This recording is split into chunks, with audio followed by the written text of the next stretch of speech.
winter sa kabundukan ng Iran, parang biglang nagpalit ng channel ang kalikasan. Yung dating green na parang Instagram filter na fresh meadow, biglang naging snowy tundra na parang intro ng Korean novela.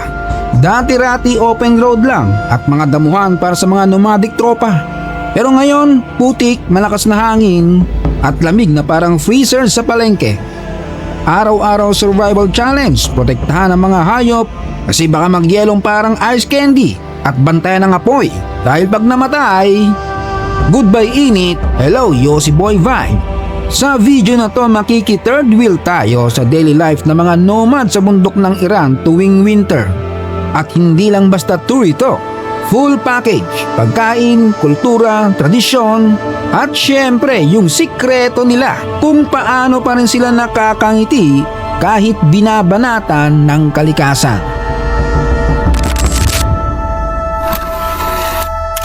Tito John's TV. Kapag dumarating ang winter, parang biglang nag-transformer mode ang paligid. Yung dating pastulan na parang welcome to Baguio, biglang naging welcome to Siberia. Snow sa valleys, hangin na parang blade, at putik na kahit simpleng lakad, parang obstacle course sa It's Showtime. 24/7 na kailangang nakahanda, dapat balot sa balahibo at wool, kasi hindi to OOTD lang, literal na life support system. Ingat sa avalanches, saradong daan at frozen rivers na nagiging natural na border control ng mga village. At syempre, alagang mga hayop. Kasi sila ang ATM at grocery ng nomadic farm. Pero dito lumalabas ang galing ng mga ninuno. Hindi lang kwentong barbero, skills talaga para makasurvive.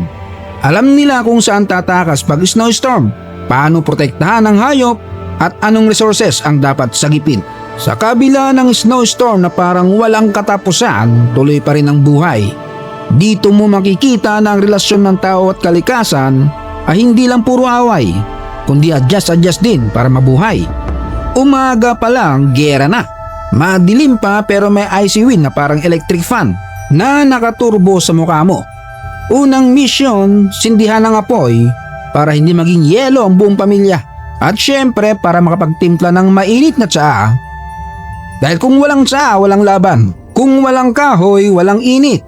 Walang init, goodbye cooking, hello hypothermia. Kaya kahit parang scavenger hunt sa snow, push pa rin sa paghahanap ng panggatong. At parang palaging tense got talent. Kailangang ni-maintain at palakasin laban sa hangin at snow para hindi lumipad na parang kite sa bagong taon. Pero kahit mahirap, ayos lang. Lahat may role, lahat importante. At sa teamwork na yan, nabubuhay at nagpapatuloy ang nomadic lifestyle generation after generation. Ganyan ang araw-araw ng nomad sa Iran. Matibay, sama-sama at kahit todo lamig, buhay pa rin ang kultura at tradisyon. Ang yaman nila hindi gold kundi hayop. Tupa, kambing, minsan pati camels. Yan ang bangko, grocery at Shopee ng nomads. Pero kapag winter, nako po, parang 24/7 babysitting, kailangan protektahan sa snow. Dapat laging may pagkain na tinabi pa mula sa panahon ng taglagas. At syempre, tubig na galing sa ice cubes na pinilit tunawin. Kasi isang patay na kambing, laking bawas sa gatas, ulam at kita ng pamilya. Sa bundok, hindi sapat ang blood is thicker than water. Dito dapat family is thicker than snow. At kung may na-short sa pagkain, kapitbahay agad ang backup. Parang barangay, bayanihan pero snow edition. Grains, dairy, karne, yan ang standard diet nila. Tapos mainit na sabaw at tinapay na freshly made. Yung simpleng hapunan nagiging family bonding. Imbes na Netflix, kwento ng lolo ang pinapanood habang sumisinghot ng amoy ng tinapay.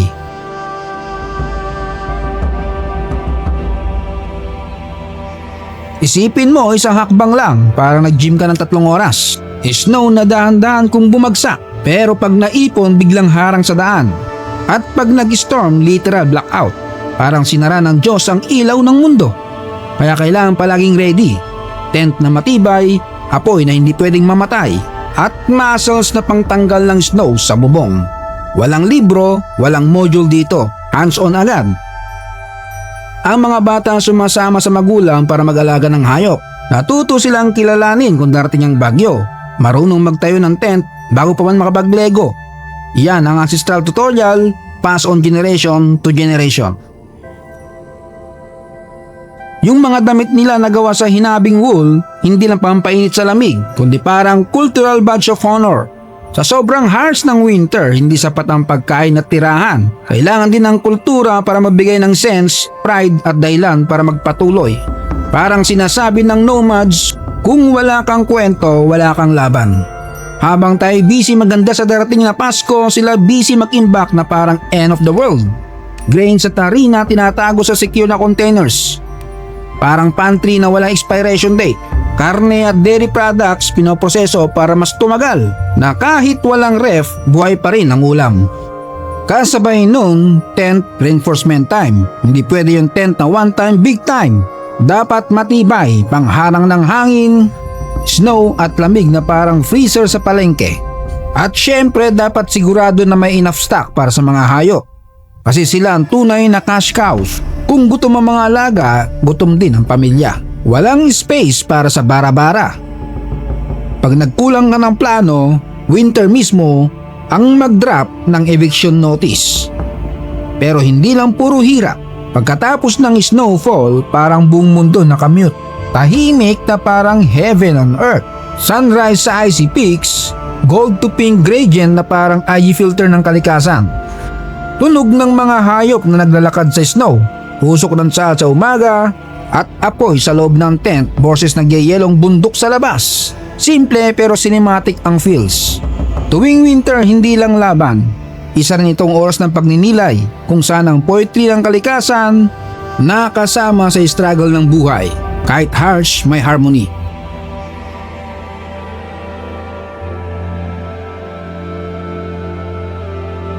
So yun, kaya mo ba tumira sa tent na parang freezer? O hanggang bagyo ka na lang?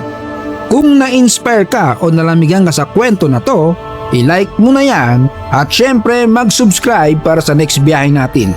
Salamat sa pagsama, kita-kits sa susunod na adventure dito lang sa Tito John's TV. Shout out Francis Malang, One Love, Vanjo Faundo, sa misis niyang si Rosel at sa anak niyang si Ivan. At kay Ryan Del Yomes, salamat sa panonood, hanggang sa muli.